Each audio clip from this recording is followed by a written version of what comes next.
right, Shalom. I want to start off as always, man, by giving all praise and glory unto Yahweh, Bahashim Yahushai, Bahashim Racha HaKodash. That was unto the apostles, the elders, and the bishops of Great Millstone. I want to send much love unto the brothers out there doing this work in truth and sincerity. And also want to send peace and blessings unto the believers of the hopeful elect. And in this lesson, man, I wanted to do a response here unto this video that was put up by King and Beast. And as you can see, the title of his video reads, "White people break down in tears, knowing black people were right. America is falling." Okay, so this is a compilation video of Edomites pretty much crying out because of the hell they are now catching in America. And this has been a reality for some time now, all right? But especially in these times, Esau is feeling the curses, and they don't like it, okay? One thing that we know about the Edomites is that they don't like hardship. They don't know how to deal with hard times, difficult times, okay? They always trying to find a way out. I mean, just a little bit of hell, and they crash out. Some of them even take their lives, okay? They unalive themselves over small things, okay? But the Most High has put these curses on this devil, and now they're feeling it, okay? I've seen a few videos on TikTok, of so-called white people who are, who is crying out against America and trying to befriend Jake and say, black people been right the whole time,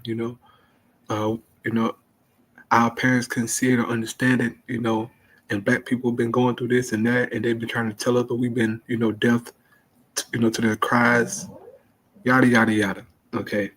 It's too late, Esau. Your time is up, okay? Unfortunately for you, your time is up, man. And the Most High has put these curses on you, and you don't know how to handle it, okay? You see, Jake been cursed for a very long time. And I'm going to show you in the comments, all right, of Israelites telling you, look, we've been knowing this for the longest. We've been struggling and suffering for the longest, so this is nothing new to us, right? The curses ain't nothing new to Jake. They're new to Esau. And oh boy, he don't like it. Okay, so I'm going to play this video here, man, and Lord willing is edifying, all right? So here we go.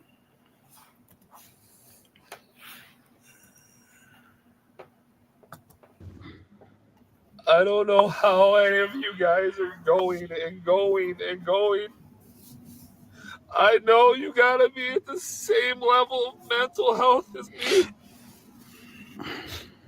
Every day it's something new between the news and the stupid Biden and stupid Trump. And this country's, every day we're spending more and more money. None of us are getting ahead. The rich people are the ones that are fucking getting ahead. I'm tired of struggling. I've done everything I can. I'm trying to be a good man. I take care of my daughter. I take care of my wife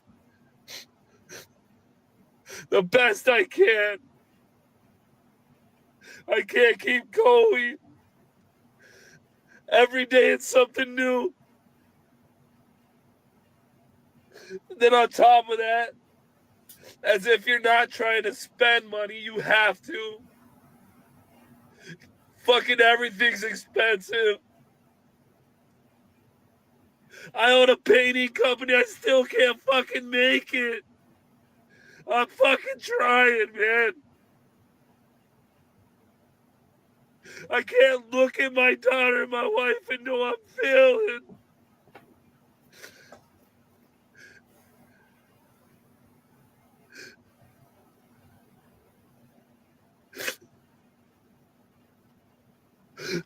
I'm fucking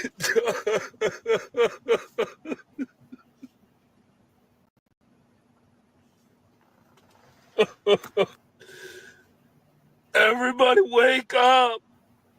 It's time to stand up. It's time to be tired of this. It's our turn to fucking eat. I want to eat. I want my family to eat. I want you guys to eat. Stand up. Let's go. Stand up, man. Let's fucking eat. I'm tired. Let's help each other. I don't care what your political affiliation is. I don't care what fucking color you are. If you are not eating and you're struggling, eat with. All right, man. So this is the first video here. Okay, a guy by the name of Bearded Norse 1 on TikTok. All right. As you can see, life is not going so well for him, right, here in America. He has a job, he's working, but he's still struggling. Okay, and he don't know how to process it. All right. As you heard him in the beginning, he said, "How do you guys keep going?" Who he talking to when he say that? How do you guys keep going? He's talking about Jake. You have to understand, these devils know what they did to us, bro. They know the hell that Jake go through. And it's a mystery to them to how in the hell Jake's still going. How are we as a people who have suffered so much still going? I mean, Jake is at the bottom of the bottom. And yet Jake still smile. Jake still dance, still sing. I'll tell you why, because the Most High Spirit is ultimately in Jake. Now, of course, Jake go off and, Jake wicked as hell. Okay, 2/3 of Jake are wicked. But nevertheless, they're still Israelites. They're still the Most High people. They just bugged out right now, but it's still the Most High people. We're being chastised by the Lord, man. But even in his chastisement, even in him punishing us, there's still grace and mercy, man. We still here, bro. Okay? Bro, I don't think no other nation could have suffered what we suffered and still be here today. Still be functioning, right? Still going. That's how you know we're the Israelites. Nobody else could have endured that, man. We're talking centuries of slavery, free labor, okay, tortures and hangings, you name it, happened to Jake, man. But yet we're still here. He's struggling about not having enough pay, all right, to pay his bills and take care of his family. And look, man, as you told us and our forefathers, pick yourself up by the bootstraps. Stop complaining and pick yourself up by the bootstraps, right? You know what? I think I read it inside the comment section real quick. I'm gonna go to it. You saw it that. All right, so the first comment says, as a Black person, this is who America has always been, right? For us. This is how America always been for Jake. We've always been struggling and crying, man, complaining. Trying to get rights, trying to get benefits, trying to get better pay, trying to, ultimately get on a level, man, to where we don't have to suffer, But the Most High put it on Esau to put certain laws in place to keep Jake down because of prophecy's sake. All right, the Most High is the one who has Jake oppressed, who has Jake at the bottom. It's the curses, right? So this is something that Jake is very familiar with, but not the Edomites, okay? Not these heathens. The curse wasn't on them. So they've been flourishing and prospering for a long time, but now the Heavenly Father, he's putting the curses on them, and you're starting to see it manifest. Because these Edomites, they are the ruling class here in America. They are the top nation, right? They're the top people. But now you're seeing that they're struggling, okay? It says, Next comment, as a so-called African American, this is nothing new. We have always struggled. You see that? See, Jake is well aware, man. Now, Jake don't understand that it's the curses why they've been down. But Jake is aware that they have been struggling, oppressed. Okay, Jake know that enough. Some of our people, right? This is nothing new to Jake. These curses are new to Esau, right? It says, next comment, we as black people been struggling day in, day out. Pull yourself up by your bootstraps. That what y'all told us, right? When Jake was complaining, trying to get rights, trying to get a better job, trying to get benefits, you said, stop complaining. Pull yourself up by the bootstraps, right? Do this, do that. But now you're feeling how Jake feel. And now you're trying to call everybody together. It doesn't matter about your political beliefs. It doesn't matter about your religious beliefs. We need to come together and eat. We need to eat. Oh, no. No. Ain't nobody come together with you, Esau. As the scriptures say, you will be as a chased roe, right? That's in Isaiah 13. That no man taketh up. It's over with, Esau, okay? Next comment says, us black people are completely used to this. You see that? He put completely in capital letters. Us black people are completely used to this. For example, I've never seen or heard my black elders complaining about the Great Depression, how much they suffered through it. Okay, so this is common to Jake. All right, the curses being down, but to Esau, this is new. All right, so moving on to the next one. All right, here we go. With me. Let's struggle together then. Let's be a team.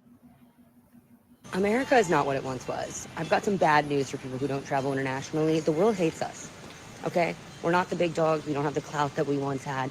We aren't even like statistically on top of anything, education or anything anymore. And I've traveled a lot internationally. Over COVID, obviously, I stopped. And there's always been an underlying tone that America is dangerous. But, you know, we run Hollywood, so a lot of the media that is consumed by people in other countries is still American. However, I'm on my first international trip since COVID, and it has gotten worse. I have heard from every nationality that America is dangerous, but I arrived in Indonesia, which is a country that, you know, a lot of people aim to get out of and go to America. And the first thing that my taxi driver says to me is that he's afraid of America because of all the poppy seeds that we're taking and all the jazz powder that people are using. And he's convinced that people are walking around the US like zombies because that's what's on the internet. That's what these people are seeing. Right. Well, now it's fentanyl. Okay. There's an epidemic of fentanyl use in America. Okay. It is scary. And mainly it is you Edomites who are on fentanyl. Okay. You upgraded from heroin because we all know that Edomites love heroin. Okay. But they upgraded from heroin to fentanyl now. And they look bad. Okay. I mean, true zombies, sores all over their bodies. You know, they're standing in one spot, sleep, you know, leaning sideways, looking crazy as hell. It's a terrifying sight, but it's a beautiful sight. Knowing that now our enemies are being cursed and brought low. Okay. Seeing an Edomite drugged out, that's a strange sight because they was once known as the perfect people, right? During the 40s and the 50s, right, the 60s, Esau was looked at as the perfect people. You know, they had their family intact. You know, they was going to church and, you know, their kids, you know, graduating, getting married, yada, yada, yada. You know, they were so-called doing good. But now, the Edomite family is a strange sight to see because his wife is a whore.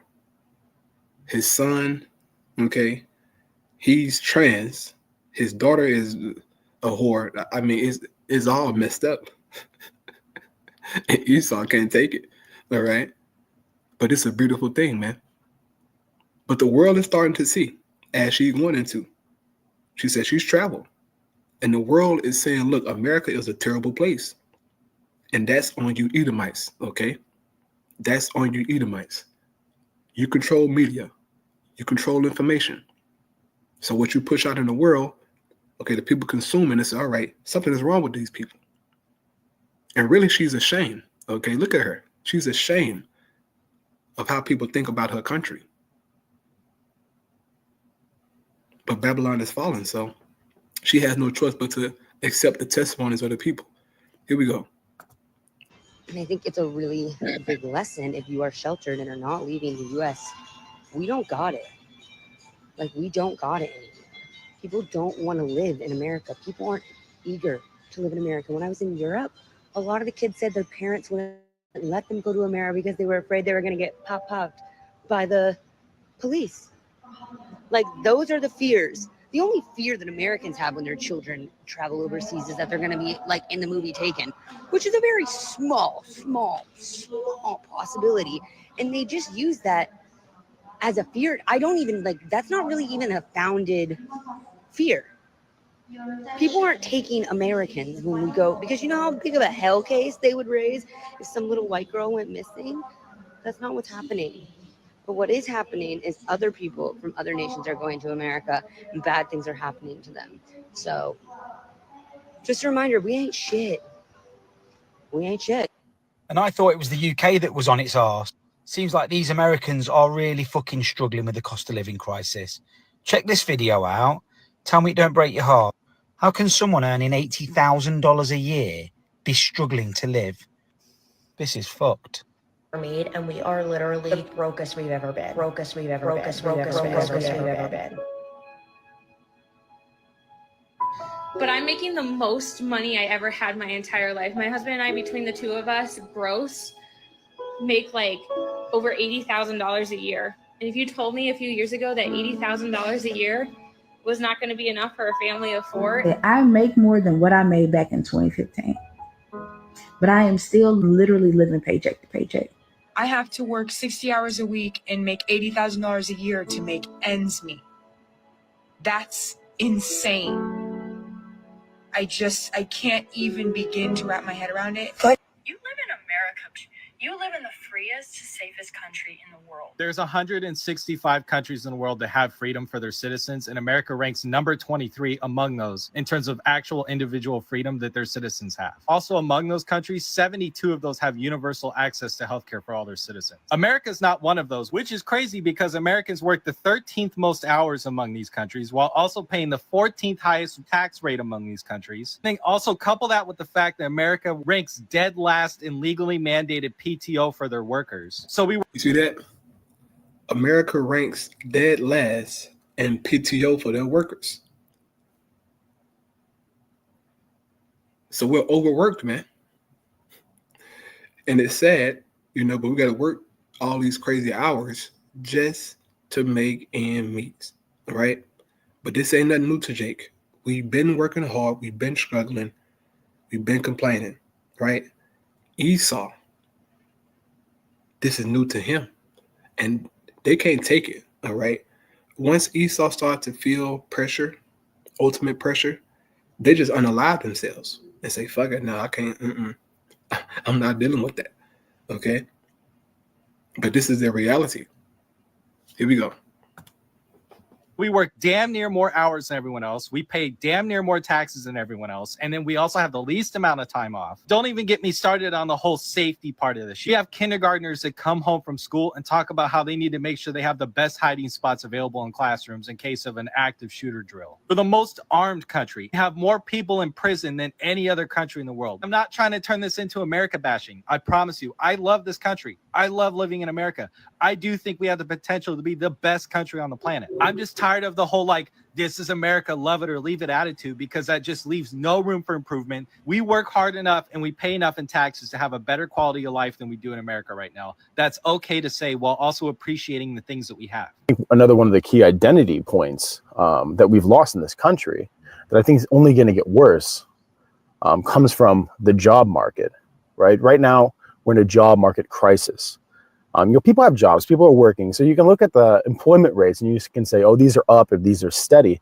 But the fact is, it's a bit of a cope because we all know that the economy is absolutely trash. We all know that people are struggling, right, to make enough just to survive. That we're a country, we're a people that are in debt, right? Even at the highest levels of our government, the country itself, we are in immense amount of debt.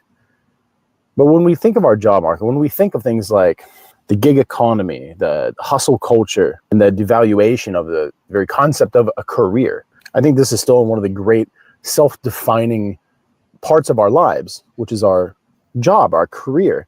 You're a fireman, you're a plumber, you're a banker, a CEO, you're a soldier. In lieu of that, now we have, people who are in positions for such short term. And I think that that's the real problem. It's the lack of permanence that robs us of our identity. Because instead of saying that I am this thing, this is what I do, this is my profession, this is what my skill set is, because you don't have that anymore, because when you start making too much money or asking for too much, you're usually replaced by somebody that's new. The skill set requirements are kept low on purpose. You can look at unions, you can look at apprenticeships, journeymen, masters. This is something that kind of used to exist within all careers, within all jobs, right? There was always a ladder that you can climb up, and now that ladder is very short, if it exists at all. And if it does exist, usually it's an illusion, because once you start getting close, the competitive nature of America is going to have people find a way to get you out of there and replace you with somebody who won't ask questions. It won't cause trouble, won't ask for anything. And I only see this really getting worse because since we've digitized jobs, we've made people more invisible, right? When we see ourselves working in a job now, where's the reliance on us, really? If we're so easily replaceable, we'll see ourselves as redundant. We'll see ourselves as replaceable. And if we're replaceable, in the end, we see ourselves as disposable. And if we're in the position like this where we can't hold on to a steady job that we're going to grow from, then that leads into the next thing, which is the housing market. And you can say it's a housing market crisis now, but I say that the instability of the market has been going on for so long. It's not just a crisis. It's not just something that happened because of a little bit of reckless spending. This is something that's been going on a long time. This is something that's been done on purpose. The whole history of America is the history of rich white men telling not rich white people that their enemies are black and brown. It starts in the colonies. The way we live in the United States is not normal. Now, I'm not exactly sure when it happened, but it became crystal clear to me that something is wrong with the United States. And when I say this to people, they nod knowingly. Work and retirement here in the United States, working 40 plus hours a week is almost like a badge of honor. And for many, it's a necessity to have one or two. Other countries like the Netherlands and Germany, they have a work week around 35 to 38 hours with lots of time off for vacation and holidays. And they can still afford to retire successfully. They do not need to work late into their 70s as they have the money needed from working. So what does this mean? Well, statistics show it's a huge impact on our health and well-being, where versus the other countries that have the lower, more relaxed, stress-free work and retirement life, they have better balance in their life, they can enjoy it, and their well-being and health seems to be significantly better. So with the balanced work life, it means better family time, better health, and more active elderly seniors. Here in the United States, we have the work till you drop motto. Others have enjoy your golden years. I think it would be great if we could look into what other countries are doing. So as we retire, we have plenty of finances, don't have to worry about a place to live or becoming homeless or relying on other family members, and have the health to enjoy these fun activities in our senior golden year. I have been a U.S. citizen for almost 9. All right, so that's enough in this video, man. But you get the gist of it. These Edomites are crying out from the old to the young. Okay, it's actually funny, watching this stuff. Also, another clip here. Okay, from a different guy, but I'll play it here. Don't get me wrong. I love being single and I love living alone. It's great. It's fantastic. But Like the name of this one here says, white people break down in tears, realizing life in America has no future. American dream is no more. Okay, so just another compilation video here just showing you the reality of what we're dealing with, bro. Here we go. fuck, it's expensive. Ah! I just spent $600 on brakes on my car, just on the front part of the car, because I couldn't afford all 4 brakes and axles and rotors and whatever the fuck. And then now I just paid my car payment, which is $500. So I just blew $1,100 in like 3 hours. And it wasn't even like fun, you know? Fuck. Sorry, it's just so overwhelming. Like, you work and you work and you work and you work and you work and you work, and it's just to pay off like your basic necessities.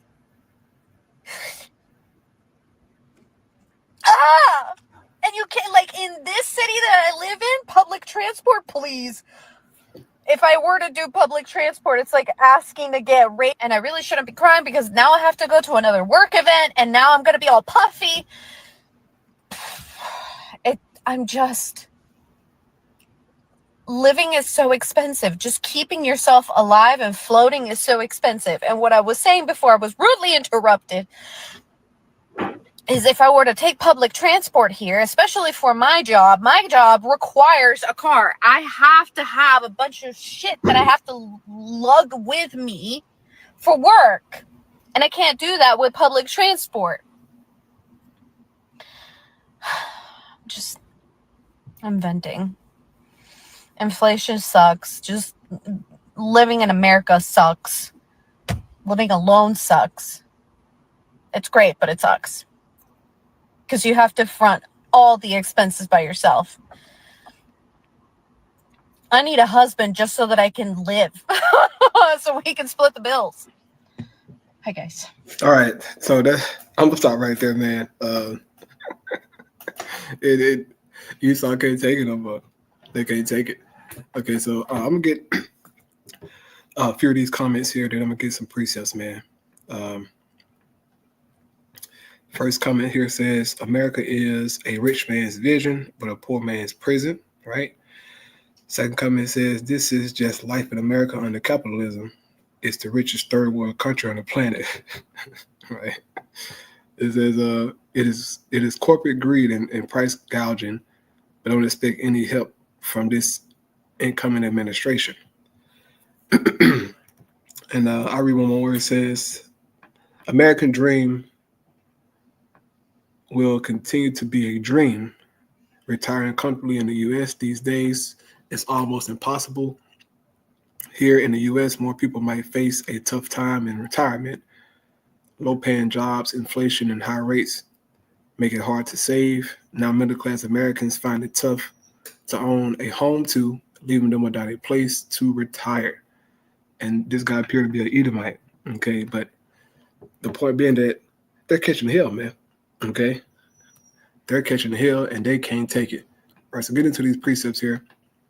This is Deuteronomy chapter 30, verse 7. It says, and the Lord thy God, Yahweh, right, will put all these curses upon thine enemies and on them that hate thee, which persecuted thee.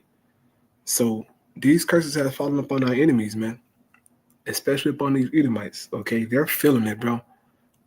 They're feeling it, all right? And look, if you have TikTok, you see it on TikTok, you know, depending on what you're watching your algorithm, okay? These devils are suffering. They're catching hell, all right? They're catching hell, okay? Brother, comment about you. See what you said here, brother. If she had a man to fix those brakes, she could have had that 600 in her pocket, right? Right, right. Hey, don't need no man, brother. Don't need no man. She got it. Yeah, bro. These people are gone, man. They're gone, bro.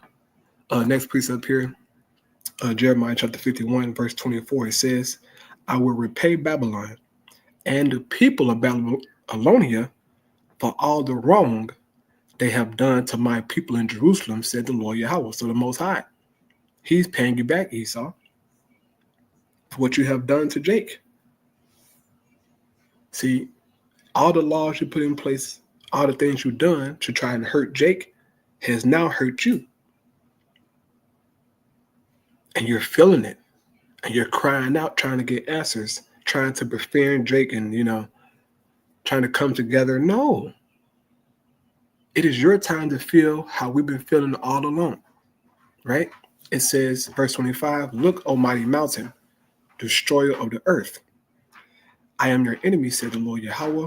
I will raise my fist against you to knock you down from the heights. When I am finished, you will be nothing but a heap of burnt rubble. So this is the Most High telling Babylon, okay, which is that mighty mountain, that he's going to destroy her, right? It says a heap of burnt rubble. That means Babylon being destroyed, man. And they got to pay for what they did to Jake, right? Point blank, period. Verse 26 says, you will be desolate forever. Even your stones will never again be used for building. You will be completely wiped out, says the Lord Yahweh. You see that? So the whole of Babylon will be destroyed, man, for what they have done to Jake, right?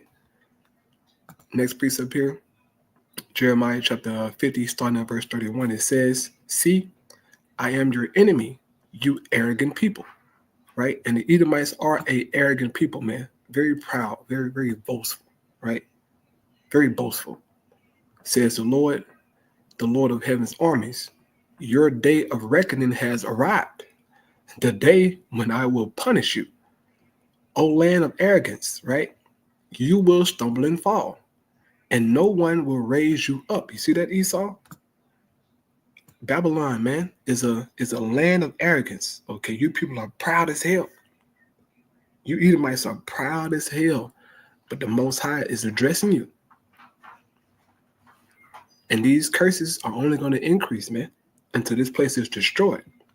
It says, for I will light a fire in the cities of Babylon that will burn up everything around them. All right, so the Most High going to get you, man. It says, this is what the Lord Yahweh of heaven's army says. The people of Israel and Judah have been wronged. Their captives hold them and refuse to let them go. And we know Jake been wronged, man. We complain about it all the time. We complain about catching hell all the time, man. And it seems as if nobody hear our cries. But the Most High do hear our cries. That's why we have the truth. Because he heard us, man. Like he took heed to our forefathers back in ancient Egypt, right? Real quick, we're going to this precept. They cried out to the Most High, man, and he heard them. And we did this, and guess what? He did the same thing for us, man. This is Exodus chapter 2. And verse 23, it says, and it came to pass in process of time that the king of Egypt died, and the children of Israel sighed by reason of the bondage. And they cried, and their cry came up unto the Most High by reason of the bondage. So our forefather back then was catching hell, man, in bondage. And they cried out to the Most High, man. And he heard it. And it's not that, he didn't hear it at first. But it was time to act. It was time for him to do something about it. Right? And he did something about it. It says, verse 24, and God heard their groaning, and God remembered his covenant with Abraham, with Isaac, and with Jacob.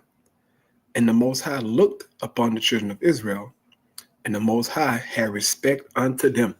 So just like in ancient Egypt, we cried, we sighed, we groaned, the Most High heard it, and he remembered.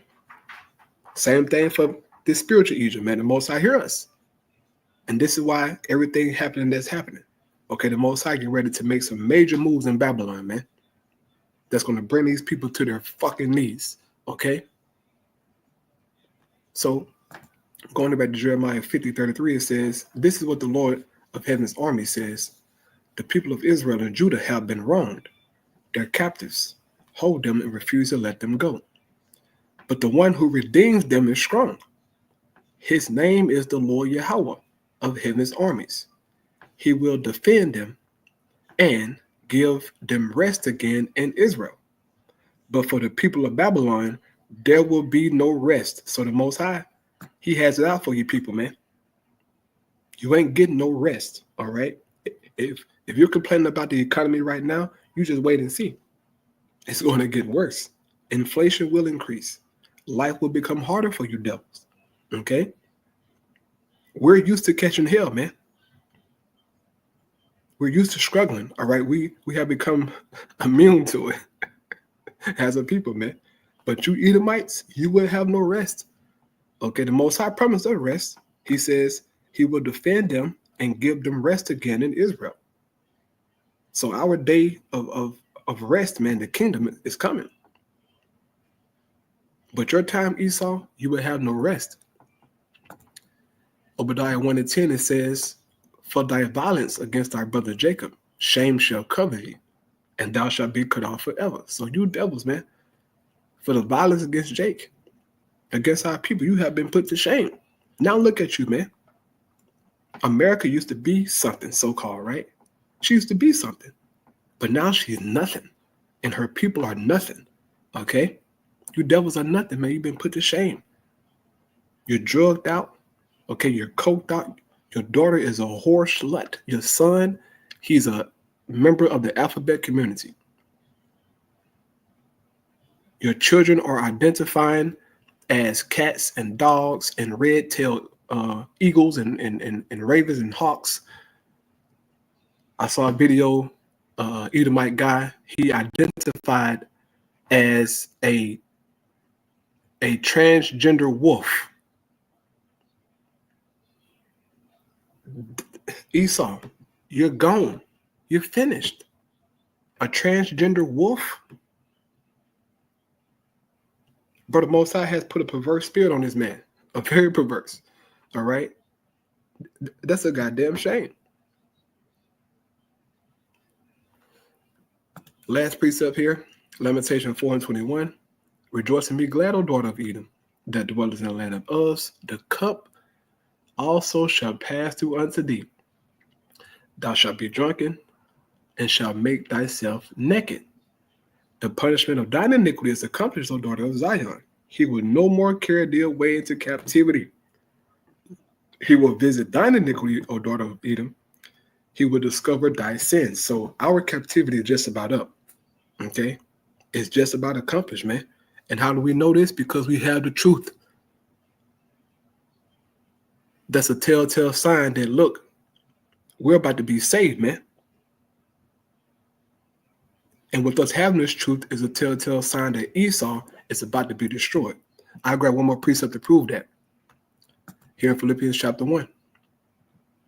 Us having this truth, this is a sign that Esau is going to be destroyed, man.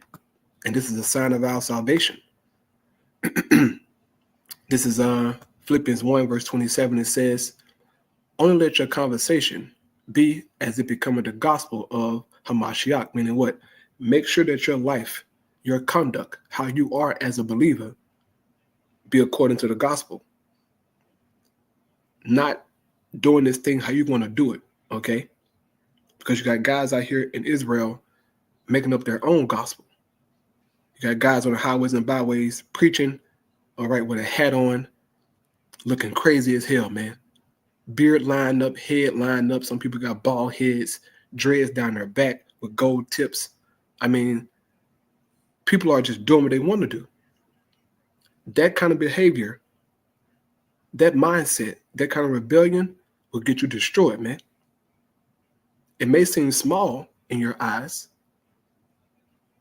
but that's a serious thing. Don't have long hair. Don't be lining yourself up. Don't be preaching with a damn hat on, man. You guys are crazy. That's not the gospel, bro. But anyway, it says that whether I come and see you or else be absent, I may hear of your affairs, that ye stand fast in one spirit, with one mind striving together for the faith of the gospel, and in nothing terrified by your adversaries.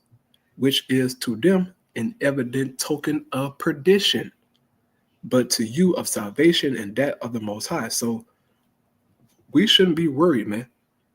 Us having this truth, this is an evident token that Esau going to be destroyed.